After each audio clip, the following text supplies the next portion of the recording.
Što bi se sada moglo konkretno uraditi da se popravi ta aktuelna slika pravosuđa BiH?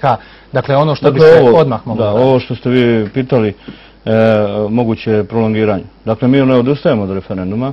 Ukoliko nam se ponude određene jasne garancije da će se riješiti problem procesuiranja zločina nad Srbima, prije svega i primarno, da će se otkloniti retroaktivna primjena zakona u Bosni i Hercegovini, da će se otkloniti mogućnost da predsjednica suda formira i prvo i drugo stepeno sudsko vijeće i da se otklanja mogućnost da tužilaštvo i sud Bosne i Hercegovine interveniše u pravosuđu i tužilaštvo Republike Srpske.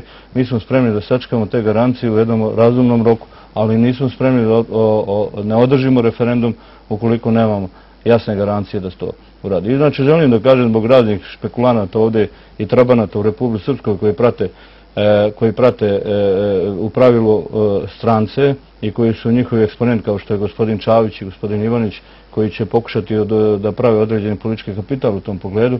Mi smo s ovim uspjeli, jer smo postavili to na dnevni red. Danas je svima jasno i vidjelo se iz izvještaja Međunarodne krizne grupe da postoje problemi oko pravosuđa. I sami određeni faktori vlada zemalja članica Evropske unije i sama Evropska unija uviđa da određeni rješenja nisu u skladu sa evropskom praksom i evropskim standardima i u tom pogledu dobijamo određene signale da je moguće da vodimo dijalog. Bilo bi nerazumno politički izbjeći dijalog sa Evropskom unijom u tom pitanju i ukoliko on dođe, onda postoji do tog dijaloga dođe, onda možemo računati na to da se taj prolongira održavanje referenduma, što je sasvim razumna odluka i korisna na kraju krajeva.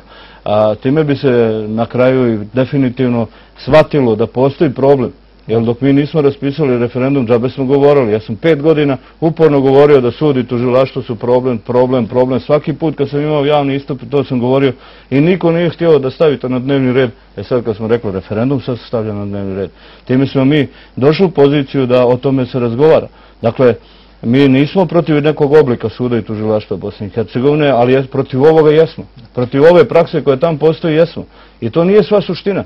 Ima mnogo stvari u Bosni i Hercegovini protiv čega smo mi, a nametnutost arogancijom visokih predstavnika u prošlosti Republici Srpskoj koja je trebala da bude ispražnjena sa stanovišta svojih nadležnosti, a sve prenese na nivo Bosne i Hercegovine.